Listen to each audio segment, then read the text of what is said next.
Hey people, this is my trailer analysis for The Dark Knight Rises. I really don't have too much deep insight to give on this. It's just really speculation based on my knowledge of the movies and the comic books, so I hope you enjoy it. The trailer starts off with this scene of a football game. There's not too much going on here. You've got this kid singing the national anthem. If you check out the R sign that this fan in the crowd is holding, you can see that it matches the Robin logo. This isn't really anything significant. It's been confirmed that it was just an extra on set that decided to put that into the sign. It's not really something that the writers or directors thought up as like a clue that Robin's going to be in the movie or anything like that. So don't read into it too much. Don't get too excited. It's just kind of a neat little thing. Here we've got a shot of Bane arriving at the football game, presumably. Not really much to say about this.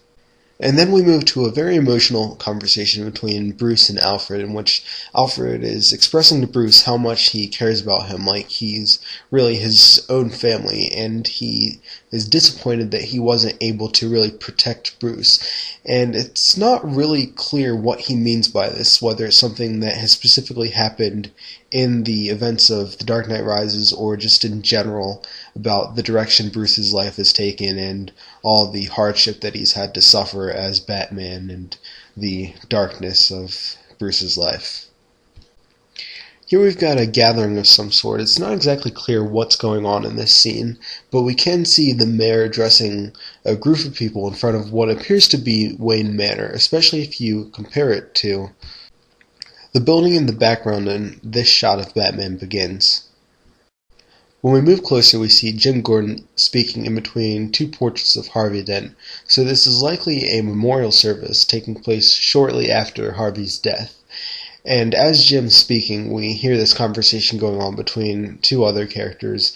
One is saying that the mayor's going to dump him in the spring, and the other questions him. He's like, oh, he's a hero, why would he do that? He's like, the other says that he's a war hero and this is peacetime. So knowing that The Dark Knight Rises takes place 8 years after the events of The Dark Knight, I guess things have gotten a lot better in Gotham, so they no longer need a police commissioner like Jim Gordon in charge. That's the speculation that this person is talking about. So we move to some kind of party scene in which Bruce is dancing with Selina Kyle, who's wearing some kind of cat costume. She's got the ears and the mask, and this really foreshadows her later role as Catwoman. And this scene really kind of sets up her character and what role she's playing in the movie. Through her dialogue, she seems to really see herself as kind of a Robin Hood-esque character.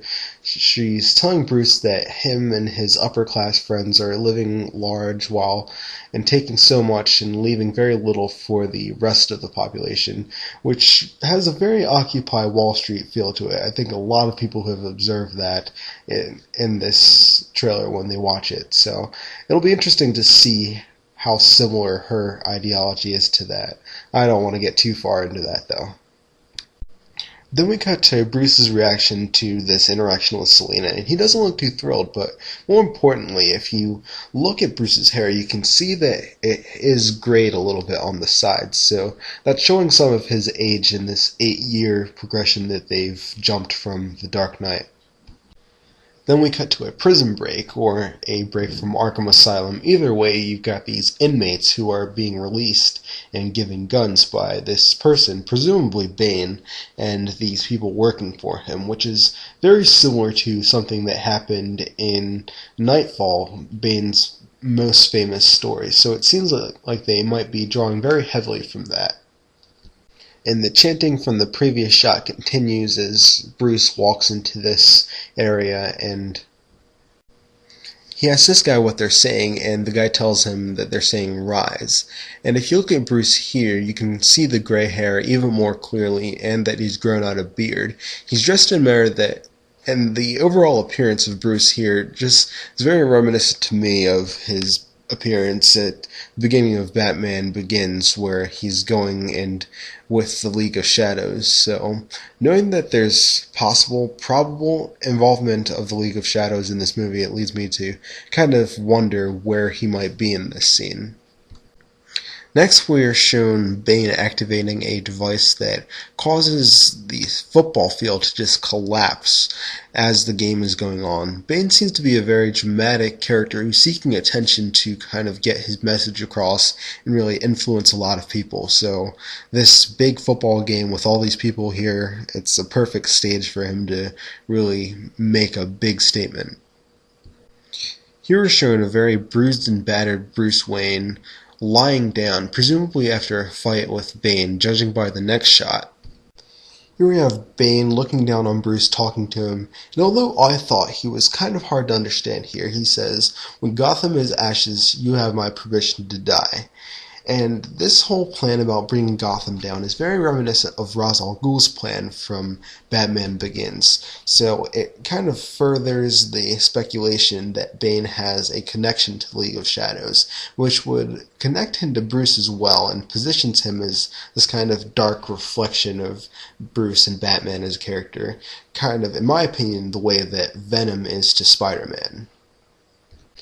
We've got a shot here of Batman using some kind of device. I have no idea what the heck that is. Then we've got a shot of these guys rappelling down this hole, which once again reminds me a lot of Batman Begins, because the lighting and everything looks a lot like the well that Bruce Wayne fell down as a child. Finally, we've got this big, cool action scene with Bane approaching Batman. There's chaos, all these people fighting around them. We've got a shot of Bane in his own custom tumbler shooting this cannon thing towards the crowd, and this scene to me is very hard to predict what exactly is going on to start this whole big riot, but I do think it's probably Bane's work here. He seems to have had some kind of big influence on the city and has been able to do this, and this is probably all part of his plan to bring down Gotham and bring this chaos. And the fact that he uses the same vehicle as Batman, to me, furthers the suggestion that they're to be viewed as similar characters, kind of opposite sides of the same coin. Finally, we've got a shot of Batman in the Batwing, Batjet, whatever it's called, this flying vehicle chasing down Bane in his tumbler. And it seems like it's going to be a very cool action sequence and a very exciting way to end the trailer. So that's really all I have to say about this trailer. Thank you very much for watching. If you like what you saw, like, comment, and please subscribe.